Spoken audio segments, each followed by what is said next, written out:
it, Dad. That was me. That boy. I'm supposed to hear that, Tom. I'm surprised I did, but I did.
Hope everybody had a good Christmas. Spending with family, loved ones. Today's lesson is when your provisions fall short. Well, everything I looked up and I read and me and the kids went had a pretty good time last night and this morning, reading up on things. And everything I see as far as your provisions, the Lord will provide. Your faith, faith in the Lord. And this book is full of people of faith. Amen. This morning it's in 1 Kings chapter 17 is going to be the lesson. And it's with Elijah. I'm going to read the first couple of verses of it. Now Elijah, who was from Tisbe in Galilee, told King Ahab, as surely as the Lord, the God of Israel, lives, the God I serve, there will be no dew or rain during the next few years until I give the word. And the Lord said to Elijah, go to the east and hide by Cherith Brook, near where it enters the Jordan River. Drink from the brook and eat what the ravens bring, for I have commanded them to bring you food. I'm going to stop there imagine just somebody telling you, having enough faith that the good Lord tells you, you gotta do this. And I might have the birds feed you. I mean, not too many people, you've got to be strong in faith to say, I'm going here because the Lord told me to go here. He is going to provide. And I got to looking at men of faith in the Bible, and there are so many stories. And this story here just stuck out to me.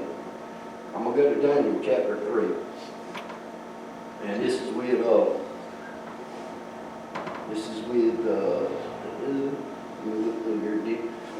I'm going to read it out. King Nezra, I can't remember. There we go. We go there. Made a gold statue, tall and 9 feet wide, and set it up on the plain of Dura in Babylon. Then he sent messages to the high officers, judges, all the high officers he had, and all the officials to come to create the statue. So all those officials came and stood before the statue, King Nebuchadnezzar had set up. People of all races and all nations, language, listen to the king's command. When you hear the sound of trumpet, in other words, you hear the sound of any music, you're to pray to the statue. You're to pray to an object, is what he's commanded of. Bow to the ground and worship King Nebuchadnezzar, gold statue. Anyone who refuses to obey will immediately be thrown into a blazing furnace. Now, all of us burn our fingers, we burn our hands, we burn ourselves. So you know the fear is there. You're going to pray to my statue. You're absolutely going to pray to my statue. So at the sound of the musical instrument, all people, whatever their race or nation or language, bow to the ground and worship the gold statue that King Nebuchadnezzar had set up. But some of his officials went to the king and informed of the Jews. They said to King Nebuchadnezzar, "Long live the king. You issued a decree requiring all the people to bow down and worship the gold statue when they hear the sound of the horns, flute, music, and other instruments." That decree also states that those who refuse to obey must be thrown into a blazing furnace. But there are some Jews, Shadrach, Meshach, and Abednego, whom you have put in charge of Babylon. They pay no attention to you. They refuse to receive your gods and do not worship the gold statues you have set up. Then Nebuchadnezzar flew into a rage and ordered that Shadrach, Meshach, and Abednego be brought before him. When they were brought before him, Nebuchadnezzar said unto them, "Is it true, Shadrach, Meshach, and Abednego, that you refuse to serve my gods, but to worship the gold statue I have set up? I will give you one more chance to bow down and worship the statue I have made when you hear the sound of musical instruments. But if you refuse, you will be thrown immediately into a blazing furnace." Most people's going to go the opposite way. Most people's not going to have the faith to stand behind God.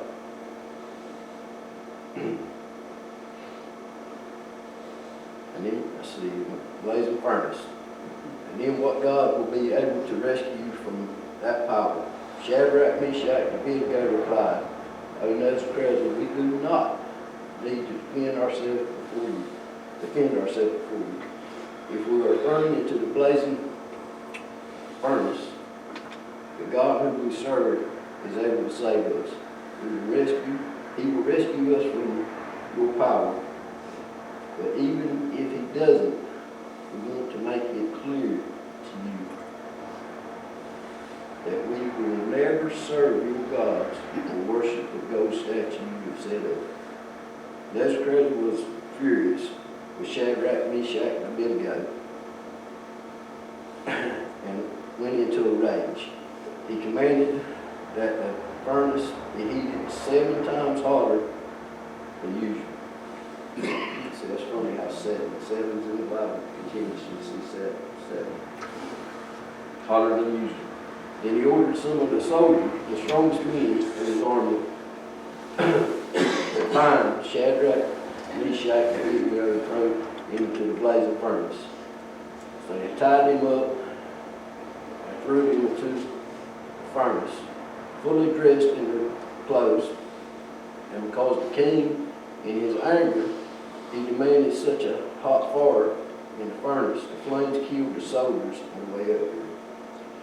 Now that's having faith. Imagine walking towards that furnace and the people beside you's falling dead, and you're still unfaithful to God. I'm not turning away from God.